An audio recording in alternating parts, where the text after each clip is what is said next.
Manantsika ny taranja bola lavalava dia resaka ireo katitakelitsika na ireo ankizy biazina ao anatin'ny école de rugby, école de la vie izay mikarakara hetsika teny amin'ny kianja Makendo Tapenaka omaly tontolo andro ka ankizy 540 be zao avy amina centre 720 no niarany hetsika ny lalao izany taranja bola lavalava izany.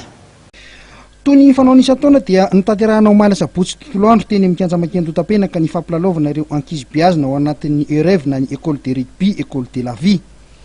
Ankizy manodidina ny 540 any avy amin'ny centre 720 misy eto Andrenivohitra no nandray anjara tamin'ity hetsika ity. Nandray anjara avokoa ireo Scatch Poussin, Benjamin, Minime ary ny Cadet.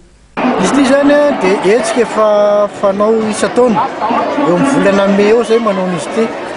Dia tamin'ity zany natao volana Desambra satria tonga zay vao afaka tonga aty le rojarom-pamatsy volanay mpanampy anay zany hitanareo isy fizarana maillot rehefa avy eo fizarana baolina dia mba nangataka izy hoe aloha mba volana Desambra natao amin'ity. Fa ty ny anton'le hetsika zany fanaona isa-taona dia ahitanay hoe atraiza ny fahaizan'ny éducateur manabe ny ankizy dia hoe atraiza koa ny fahaizan'ny ankizy mandray le fanabeazana azony. Zay zany no tena votompantiny ity satria fantatsika fa rugby zany ray mitokana dia le fanabeazana ara-toetsaina, ara-moraly, ara-sivika anankiray. Dia ireo zany mitambatra jejerena eto. Efa taona maro ihany misy nyty école ity inona ny vokatra azo tsapain-tanana taorian'ny fisiny? Zatra roa ny azo tsapain-tanana. Zany hoe nanomboka tamin'ny 2020 zany ty école ity.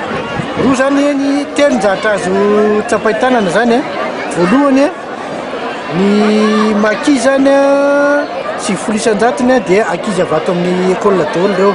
Ray zay raha ara-teknika.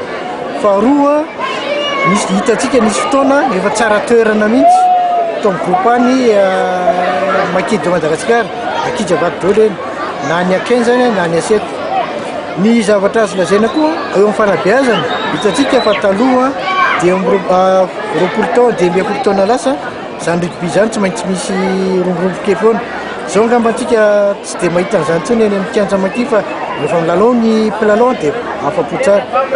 Ny fahatelo farany angambany hoe eo amin'ilay fanabeazana be dia be ny ankizy zany no mahita asa, mahita fianarana ambonimbony kokoa ny eo amin'ilay fitazana azy hoe mianatra aloha malala zany hoe couleur aloha miotra amin'ny fiainana.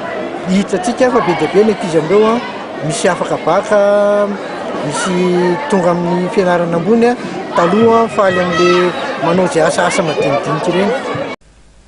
Mandalo eto Madagasikara ary tonga nanatrika ity hetsika ity ireo mpanohana ny école de rugby, école de la vie izay nilaza ho afa-po izy ireo raha ny fahitany ireo ankizy maro be tonga nandray anjara tamin'ity lalao ity. Arak'izany dia nizara fitaovana ho an'ny centre tsirairay avy izy ireo toy ny fanamiana ho an'ny ankizy, eo ihany koa ny baolina sy ny maro hafa. Nanamarika ity hetsika ity toy ny isa-taona dia ny fanomezana sakafo atoandro ho an'ireo ankizy rehetra tonga teny amin'ny kianja Maky. Ireo mpiandraikitra isaky ny centre ihany no mahandro sy mikarakara ny fizarana sakafo ho an'ny ankizy.